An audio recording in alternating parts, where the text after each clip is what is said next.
ನಮಸ್ಕಾರ ವೀಕ್ಷಕರೇ. ಬಿಹಾರದಲ್ಲಿ ಮೊದಲ ಹಂತದ ಚುನಾವಣೆ ನಡೆದಿದೆ. ಎಲೆಕ್ಷನ್ ಹಿಂದಿನ ದಿನ ಹರಿಯಾಣದ ಬಗ್ಗೆ ಸುಳ್ಳು ಹೇಳಿ ಎಲ್ಲರ ಗಮನ ಸೆಳೆದಿದ್ದ ರಾಹುಲ್ ಈಗ ಕೊಟ್ಟಿರೋ ಸ್ಟೇಟ್ಮೆಂಟ್ ನೋಡಿದ್ರೆ ಚುನಾವಣೆಗೂ ಮೊದಲೇ ಸೋಲನ್ನ ಒಪ್ಪಿಕೊಂಡ್ರ ಅನ್ನೋ ರೀತಿ ಹೇಳಿದಂತಿದೆ. ಒಂದು ಕಡೆ ರಾಹುಲ್ ಬಾಯಲ್ಲಿ ಇಂಥ ಸ್ಟೇಟ್ಮೆಂಟ್ ಬರ್ತಾ ಇದ್ರೆ, ಇನ್ನೊಂದು ಕಡೆ ಪ್ರಿಯಾಂಕಾ ವಾದ್ರಾ ಇನ್ನೊಂದು ರೀತಿಯ ಹೇಳಿಕೆ ಕೊಟ್ಟು ಪರೋಕ್ಷವಾಗಿ ಸೋಲನ್ನ ಒಪ್ಪಿಕೊಂಡಿರುವಂತೆ ಭಾಸವಾಗ್ತಾ ಇದೆ. ಸರಿ, ಬಿಹಾರದಲ್ಲಿ ಕಾಂಗ್ರೆಸ್ಗೆ ಅಂತ ಹವಾ ಇರಲಿಲ್ಲ, ಮೋದಿ ವಿರುದ್ಧ ಆರೋಪ ಮಾಡೋದಕ್ಕೆ ಏನೋ ಮಾಡ್ತಿದ್ದಾರೆ ಅಂತ ಅಂದ್ಕೊಳ್ಳಿ. ಆದ್ರೆ ಇತ್ತ ಲಾಲು ಪುತ್ರ ತೇಜಸ್ವಿ ಯಾದವ್ ಹೊಸ ರೀತಿಯ ಆರೋಪ ಮಾಡಿ ಅವರೂ ಪರೋಕ್ಷವಾಗಿ ಸೋಲನ್ನ ಒಪ್ಪಿಕೊಂಡ್ರ ಅನ್ನೋ ಚರ್ಚೆಗೆ ದಾರಿ ಮಾಡಿಕೊಟ್ಟಿದ್ದಾರೆ. ಅಲ್ಲದೆ ಮೊದಲ ದಿನದ ವೋಟಿಂಗ್ ನಲ್ಲಿ ಘಟಬಂಧನಕ್ಕೆ ಮುಖಭಂಗ ತರಿಸೋ ಹಲವು ಘಟನೆಗಳು ನಡೆದಿವೆ. ಇದೆಲ್ಲವನ್ನ ಒನ್ ಬೈ ಒನ್ ವಿವರಿಸ್ತಾ ಹೋಗ್ತೀವಿ. ಈ ವಿಡಿಯೋವನ್ನ ತಪ್ಪದೆ ಕೊನೆ ತನಕ ನೋಡಿ. ಅದಕ್ಕೂ ಮುನ್ನ ಮೀಡಿಯಾ ಮಾನ್ಸ್ಟರ್ ಚಾನಲ್ ಅನ್ನ ತಪ್ಪದೆ ಸಬ್ಸ್ಕ್ರೈಬ್ ಮಾಡಿ. ಎಸ್, ಬಹುಶಃ ಕಾಂಗ್ರೆಸ್ ಒಕ್ಕೂಟ ಮಾಡ್ತಾ ಇರೋ ರಾಜಕೀಯ ತಂತ್ರವನ್ನ ಭಾರತದ ಇತಿಹಾಸದಲ್ಲಿ ಬೇರೆ ಯಾರು ಮಾಡಿರ್ಲಿಕ್ಕಿಲ್ಲ ಅನ್ಸುತ್ತೆ. ವಿಷಯ ಏನಂದ್ರೆ, ಇನ್ನೂ ಬಿಹಾರ ಎಲೆಕ್ಷನ್ ಮುಗಿದಿಲ್ಲ, ರಿಸಲ್ಟ್ ಬಂದಿಲ್ಲ. ಸಾಕಷ್ಟು ಸಮೀಕ್ಷೆಗಳು ಬಂದಿರೋದ್ರಿಂದ ಇಂಥವರು ಗೆಲ್ಬಹುದು ಅನ್ನೋ ನಿರೀಕ್ಷೆಗಳು ಹೆಚ್ಚಾಗಿದೆ ಅಷ್ಟೇ. ಆದ್ರೆ ಈ ನಡುವೆ ಸಮೀಕ್ಷೆಗಳನ್ನೂ ಕೂಡ ನಂಬಿಕೊಂಡು ಕೂರೋದಕ್ಕೆ ಸಾಧ್ಯವಿಲ್ಲ. ಯಾಕಂದ್ರೆ 2024ರಲ್ಲಿ ಅಬ್ಕಿ ಬಾರ್ 400 ಪಾರ್ ಅನ್ನೋ ಖುಷಿಯಲ್ಲಿದ್ದ ಎನ್ಡಿಎ ಪರಿಸ್ಥಿತಿ ಕೊನೆಗೆ ಏನಾಯ್ತು ಅನ್ನೋದನ್ನ ನೋಡಿದ್ದೀರಾ. ಅದೇ ರೀತಿ ಬಿಹಾರದಲ್ಲಿ ಎನ್ಡಿಎ ಪರವಾದ ಗಾಳಿ ಬೀಸ್ತಾ ಇದೆ ಅನ್ನೋದು ಮೇಲ್ನೋಟಕ್ಕೆ ಕಾಣಿಸ್ತಾ ಇದೆ. ಆದ್ರೆ ಜನರು ಏನ್ ಮಾಡಿದಾರೋ ಅನ್ನೋ ಟೆನ್ಷನ್ ಎನ್ಡಿಎ ಬಳಗದವರಲ್ಲೂ ಇದೆ. ಆದ್ರೆ ಘಟಬಂಧನ ನಾಯಕರು ಮಾತ್ರ ಎಲ್ಲಾ ಮುಗಿದೋಯ್ತು ಅನ್ನೋ ರೀತಿ ಹೇಳಿಕೆಗಳನ್ನ ಕೊಡ್ತಾ ಇದ್ದಾರೆ. ರಾಹುಲ್ ರಿಂದ ಹಿಡಿದು ತೇಜಸ್ವಿ ತನಕ ಒಬ್ಬೊಬ್ಬರ ಹೇಳಿಕೆಯು ನಗು ತರಿಸೋ ಹಾಗಿದೆ. ಎರಡನೇ ಹಂತದ ವೋಟಿಂಗ್ ನಡೆಯೋ ಕ್ಷೇತ್ರಗಳಲ್ಲಿ ಪ್ರಚಾರದಲ್ಲಿ ತೊಡಗಿರೋ ರಾಹುಲ್ ಈಗ ಓಪನ್ ಆಗಿ ಬಿಹಾರದಲ್ಲಿ ವೋಟ್ ಚೋರಿ ಮಾಡಿದ್ದಾರೆ ಅಂತ ಸುಳ್ಳು ಹರಡಿಸ್ತಾ ಇದ್ದಾರೆ.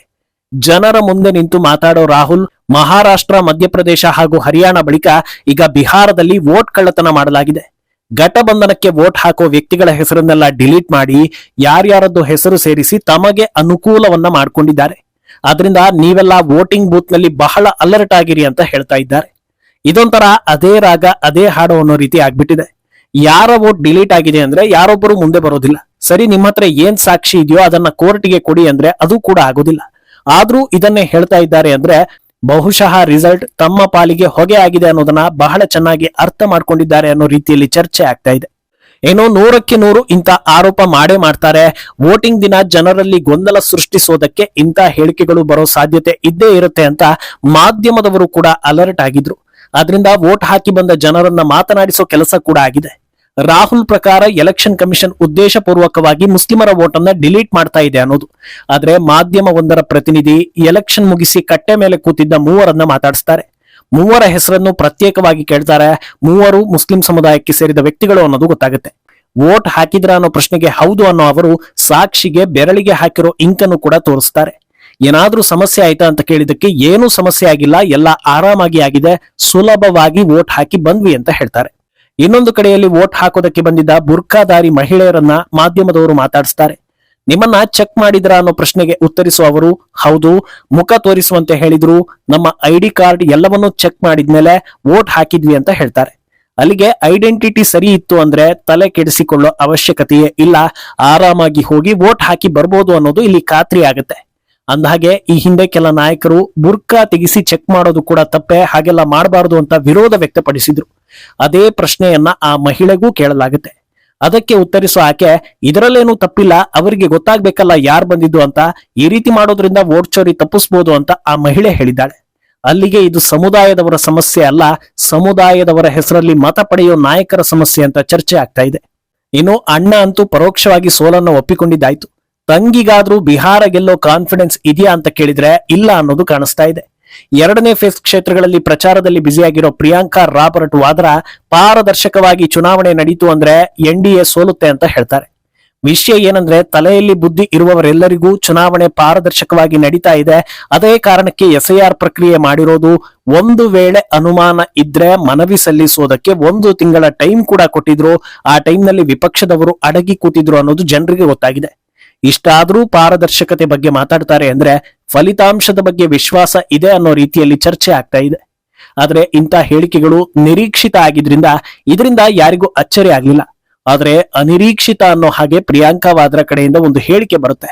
ಅದನ್ನ ಕೇಳಿ ಭಾರತದ ರಾಜಕಾರಣವೇ ಬೆಚ್ಚಿ ಬೆರಗಾಗಿದೆ. ಬಿಜೆಪಿ ನಾಯಕರು ಧರ್ಮದ ಆಧಾರದಲ್ಲಿ ವೋಟ್ ಕೇಳ್ತಾ ಇದ್ದಾರೆ. ಅಭಿವೃದ್ಧಿ ಬಗ್ಗೆ ಒಂದೇ ಒಂದು ಮಾತನ್ನ ಆಡ್ತಾ ಇಲ್ಲ. ಬಿಹಾರದಲ್ಲಿ ಮೂಲ ಸೌಕರ್ಯವೇ ಹಾಳಾಗಿದೆ. ಅಭಿವೃದ್ಧಿ ಆಗ್ಬೇಕು ಅಂದ್ರೆ ಘಟಬಂಧನವನ್ನ ಗೆಲ್ಲಿಸಬೇಕು ಅಂತ ಹೇಳಿದ್ದಾರೆ. ಈ ಮಾತನ್ನ ಸಡನ್ ಆಗಿ ಕೇಳಿದ್ರೆ ರಾಹುಲ್ ಗಾಂಧಿಯು ಒಪ್ಪೋದಿಲ್ಲ ಅಂತ ಚರ್ಚೆ ಆಗ್ತಾ ಇದೆ. ಇಡೀ ದೇಶದಲ್ಲೇ ಒಂದು ಸಮುದಾಯವನ್ನ ಓಲೈಸಿ ಅದರಿಂದ 100% ವೋಟ್ ಪಡಿತಾ ಇರುವವರು ಬೇರೆಯವರನ್ನ ಧರ್ಮದ ಹೆಸರಲ್ಲಿ ವೋಟ್ ಕೇಳ್ತಿದ್ದಾರೆ ಅಂದ್ರೆ ನಗು ಬರುತ್ತೋ ಇಲ್ವೋ? ಇಷ್ಟಕ್ಕೆ ಸುಮ್ಮನಾಗದೆ ಜನರನ್ನ ಎತ್ತಿಕಟ್ಟುವ ಕೆಲಸವನ್ನು ಮಾಡ್ತಾ ಇರೋ ಪ್ರಿಯಾಂಕಾ ವಾದ್ರಾ ನಿಮ್ಮ ವೋಟನ್ನ ಕದೀತಾ ಇದ್ದಾರೆ, ನೀವು ನೋಡಿದ್ರೆ ಸುಮ್ನೆ ಕೂತಿದ್ದೀರಲ್ಲ, ಸುಮ್ನೆ ಕೂರೋದು ಸರಿನಾ, ಏನ್ ಮಾಡ್ಬೇಕು ಹೇಳಿ ಅಂತ ಜನರನ್ನ ಪ್ರವೋಕ್ ಮಾಡ್ತಾ ಇದ್ದಾರೆ. ಮಾಡಿರೋ ಆರೋಪವೇ ನಿಜ ಅಂತ ಇನ್ನೂ ಸಾಬೀತಾಗಿಲ್ಲ. ಅಷ್ಟರಲ್ಲೇ ಈ ರೀತಿ ಪ್ರಚೋದಿಸೋ ಹೇಳಿಕೆ ಕೊಡೋದು ಸಂವಿಧಾನ ವಿರೋಧಿ ಅಲ್ವಾ ಅಂತ ಚರ್ಚೆಗಳಾಗ್ತಾ ಇದೆ. ಇದೆಲ್ಲದಕ್ಕಿಂತ ದೊಡ್ಡ ಮಟ್ಟದಲ್ಲಿ ಸದ್ದು ಮಾಡ್ತಾ ಇರೋದು ಈ ಕರ್ಮ ಅನ್ನೋದು ಬೇಗ ವಾಪಸ್ ತಟ್ಟುತ್ತೆ ಅಂತಾರಲ್ವಾ ಆ ವಿಚಾರ. ಬಿಹಾರದ ಬಗಾಹದಲ್ಲಿ ಪ್ರಿಯಾಂಕಾ ವಾದ್ರಾ ಪ್ರಚಾರಕ್ಕೆ ತೆರಳಿದ್ದಾರೆ. ಈ ವೇಳೆ ವೇದಿಕೆ ಕಾರ್ಯಕ್ರಮದಲ್ಲಿ ಶಾಲಾ ಮಕ್ಕಳು ನೃತ್ಯ ಮಾಡಿದ್ದಾರೆ. ಆ ಬಾಲಕಿಯರ ಮಧ್ಯೆ ಪ್ರಿಯಾಂಕಾ ವಾದ್ರಾ ಕೂಡ ಸೇರಿಕೊಂಡು ಡ್ಯಾನ್ಸ್ ಮಾಡ್ತಾ ಇರೋ ವಿಡಿಯೋ ಎಲ್ಲಾ ಕಡೆ ಹರಿದಾಡ್ತಾ ಇದೆ. ಮೊನ್ನೆ ಅಷ್ಟೇ ರಾಹುಲ್ ಗಾಂಧಿ ಪ್ರಧಾನಿ ಮೋದಿ ಬಗ್ಗೆ ನಾಲಿಗೆ ಹರಿಬಿಟ್ಟು ಮೋದಿ ವೋಟ್ಗಾಗಿ ಸ್ಟೇಜ್ ಮೇಲೆ ಡ್ಯಾನ್ಸ್ ಬೇಕಾದ್ರೂ ಮಾಡ್ತಾರೆ ಅಂತ ಹೇಳಿ ಜನಾಕ್ರೋಶಕ್ಕೆ ತುತ್ತಾಗಿದ್ರು. ಈಗ ನೋಡಿದ್ರೆ ಅವರ ಸೋದರಿ ವೋಟ್ಗಾಗಿ ಡ್ಯಾನ್ಸ್ ಮಾಡಿದ್ದಾರೆ. ಇದಕ್ಕೆ ಏನಾದ್ರೂ ಹೇಳೋ ಮುನ್ನ ಯೋಚಿಸಬೇಕು ಅಂತ ಜನ ಹೇಳ್ತಾ ಇರೋದು. ಒಂದು ವೇಳೆ ರಾಹುಲ್ ಆ ಮಾತು ಹೇಳದೇ ಇದ್ದಿದ್ರೆ ಇವತ್ತು ಪ್ರಿಯಾಂಕಾ ಮಕ್ಕಳಲ್ಲಿ ಮಕ್ಕಳಾದ್ರು ಅಂತ ವಿಡಿಯೋವನ್ನ ಬೇರೆ ರೀತಿಯಲ್ಲೇ ಪೋಸ್ಟ್ ಮಾಡಬಹುದಿತ್ತು.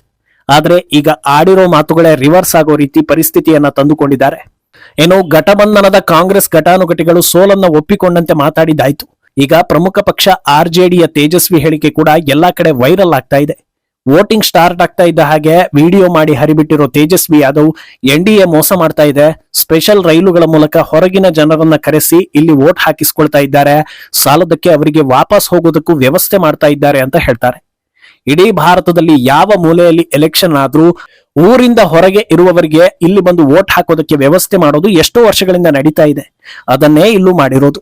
ತೇಜಸ್ವಿ ಇದೇ ವಿಚಾರವನ್ನ ದೊಡ್ಡ ಕ್ರೈಮ್ ಅನ್ನೋ ರೀತಿಯಲ್ಲಿ ಹೇಳ್ತಾ ಇರೋದನ್ನ ನೋಡಿದ್ರೆ ಇವರಿಗೂ ಭವಿಷ್ಯದ ಮೇಲೆ ಭರವಸೆ ಇಲ್ಲ ಅನ್ನೋ ರೀತಿ ಚರ್ಚೆಗಳಾಗ್ತಾ ಇದೆ. ಸಾಮಾನ್ಯ ಜ್ಞಾನ ಏನಂದ್ರೆ ಯಾರನ್ನ ಎಲ್ಲಿಂದ ಕರ್ಕೊಂಡು ಬಂದ್ರು ವೋಟ್ ಹಾಕೋದಕ್ಕೆ ಮುನ್ನ ಐಡೆಂಟಿಟಿ ಚೆಕ್ ಮಾಡೇ ಮಾಡ್ತಾರಲ್ವಾ. ಹೀಗಿರುವಾಗ ಇದು ಮೂರ್ಖತನದ ಹೇಳಿಕೆ ಅನ್ಸೋದಿಲ್ವಾ ಅನ್ನೋದು ಜನರ ಪ್ರಶ್ನೆ. ಅಂದ್ಹಾಗೆ ಈಗ್ಲೂ ಕೂಡ ರಿಸಲ್ಟ್ ಏನಾಗುತ್ತೆ ಅನ್ನೋದು ಯಾರಿಗೂ ಗೊತ್ತಿಲ್ಲ. ಸಮೀಕ್ಷೆಯಲ್ಲಿ ಕೇವಲ ಎನ್ಡಿಎ ವೋಟರ್ಗಳೇ ಉತ್ತರ ಕೊಟ್ಟಿರೋ ಸಾಧ್ಯತೆ ಇತ್ತು ಅಂದ್ರೆ ರಿಸಲ್ಟ್ ಬೇರೆ ರೀತಿಯಲ್ಲೇ ಬರೋ ಸಾಧ್ಯತೆ ಇರುತ್ತೆ.